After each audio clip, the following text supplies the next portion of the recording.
Got time? Feeling pressed for time? You're not alone. Do you have enough time in your day? I really don't, thanks. Sorry. A study of Americans in time shows more than half of us feel rushed. Well, this is lunch.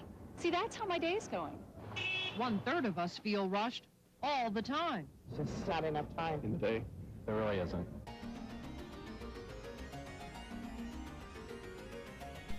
The major cause of modern stress may be time pressure and anxiety about not having enough time.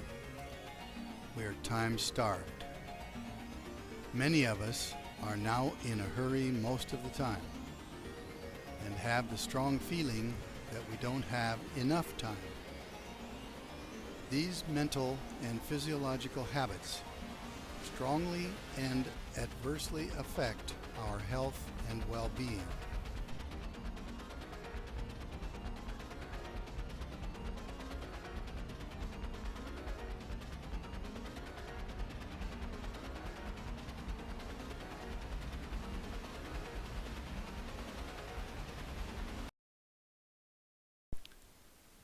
Dr. Stephen Rechtschaffen said, "I would say that 95% of the stress in our lives relates to our feeling of time poverty."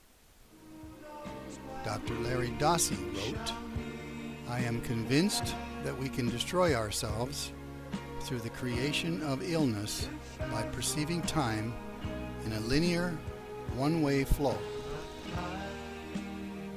And not just health and well-being are affected, but creativity also." Recent Harvard Business School research concluded that creativity is inhibited by time pressure. What's the cause of our chronic dis-ease? In Western cultures, we learn to believe that time pressures are somehow built into time, or are due mostly to speedy modern technology. And the best we can do is just adapt to it. But this clearly isn't true.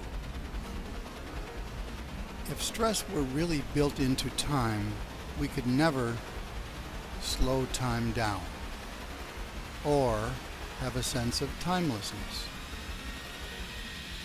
Yet decades ago, Dr. Abraham Maslow's research showed that peak performance predictably included a sense of timelessness without our usual stress about time passing.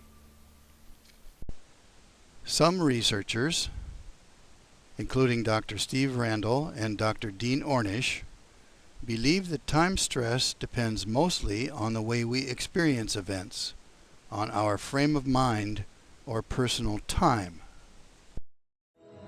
It seems that even our sense of time passing, something that seems so much a part of the outside world, is an internal process, a fundamental part of our psychology.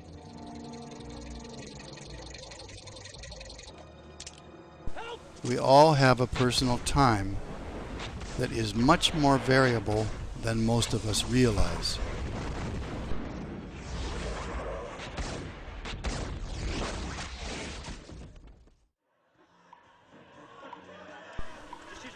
Extensive research shows that there is a way to beat the clock, but not by hurrying or racing against the clock.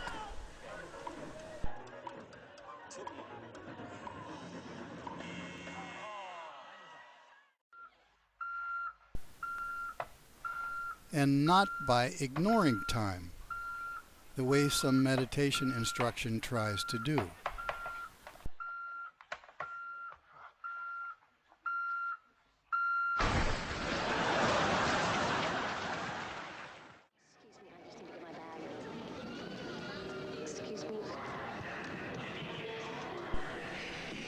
And not by some magical intervention.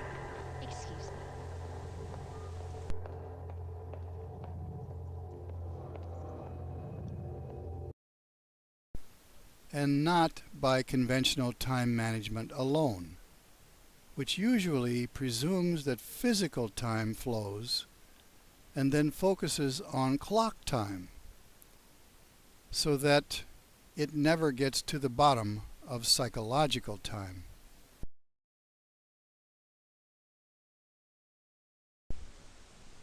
In modern experience, it sometimes feels like we're on a treadmill, going nowhere fast.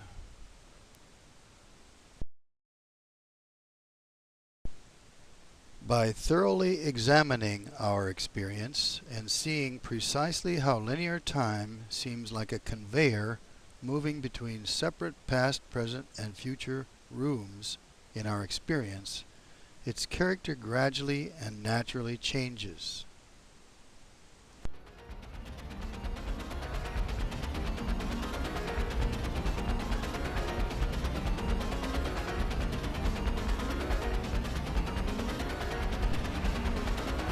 Our sense of linear time flow gradually changes into a kind of serial time flow, a less complicated replacement process in the same spot.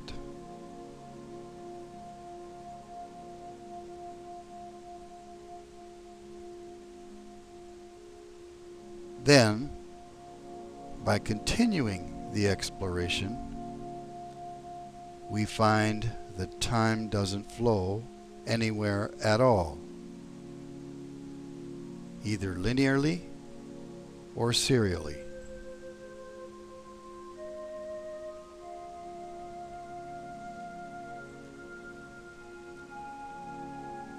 Time eventually shows itself as the dynamic and creative process at the source of all experience.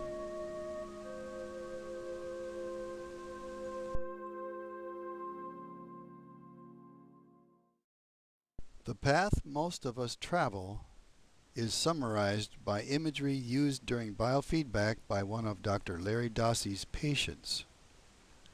The river of time flows in a straight line, gradually curving and circling around on itself.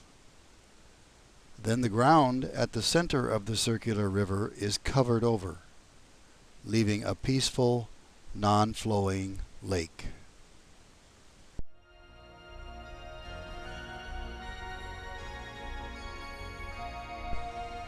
For over 30 years, some Western students have used an effective methodology to explore their experience of time and decrease the time stress in their lives. Now, this methodology is more easily and widely accessible. With collaboration, we might be able to start a popular time movement to significantly lessen the time stress that all of us in the West experience in our lives.